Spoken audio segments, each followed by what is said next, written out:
दिन भन्ने किसिमको तपाईहरुलाई लागेको होला। हामी सबैसँग एकअर्कासँग परिचित भइसकेका छौं। आजबाट चाहिँ हाम्रो पेशाको सुरुवात भयो।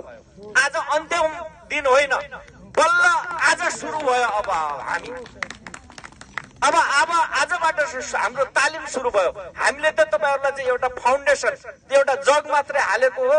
अब तपाईहरुले चाहिँ यति कुरा थाहा पाउनु भयो कि हामीले चाहिँ सबै कुराको चाहिँ ज्ञान चाहिने रहेछ, नलेज चाहिने रहेछ, सबै कुराहरु सिक्नु पर्ने रहेछ, व्यावहारिकता हुनु पर्ने रहेछ भन्ने किसिमको तपाईहरुले चाहिँ ज्ञान पाइसकेपछि नि अब यो पेशाको लागि तपाईहरु आजबाट चाहिँ अब भोलिबाट जाँच दिइसकेपछि नि तपाई आफ्नो पेशाको लागि चाहिँ सुरुवात हुन्छ। यस्ता भेटहरु, यस्तो यो जमातहरु हामी धेरै ठाउँमा भेट हुन्छौं। हेरौं भोलि यो पर्यटनमा आज हाम्रो अन्तिम दिन होइन, आजबाट चाहिँ सुरु भयो। अब भोलि हामी ठमेलमा भेटौँला अथवा कुनै ट्रेकिङ रुटमा भेटौँला अथवा भोलि फेरि अझ तपाईहरु चाहिँ अलिकता चाहिँ अझ जान्ने इच्छा लिएर अलिकता चाहिँ एजुकेसन बढाएर अथवा केही गरी सिपालु भएर आउनुभयो भने चाहिँ फेरि नाथमघाट हलमा चाहिँ तपाईहरुलाई चाहिँ हामीले फेरि तालिम दिउँला।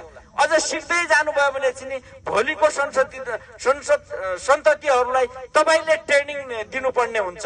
जसै आज हाम्रो अगाडि यहाँ कुलबहादुर सरले तपाईहरुलाई पढाउनु भयो, जय सरले पढाउनु भयो। उहाँ पनि एउटा हाम्रो यहाँ यज्ञमूर्ति आचार्य सर हुनुहुन्छ, उहाँ पनि ट्राभल एजेन्सीको चाहिँ ट्राभल एजेन्सी चलाउनुहुन्छ। अब हाम्रो कुलबहादुर सर हुनुहुन्छ, उहाँ पनि ट्रेकिङ एजेन्सी चलाउनुहुन्छ। हाम्रो जयनारायण सर हुनुहुन्छ, उहाँ पनि ट्रेकिङ एजेन्सी चलाउनुहुन्छ। अवश्य पनि तपाईहरुलाई चाहिँ छानिसक्नु भएको छ उहाँले।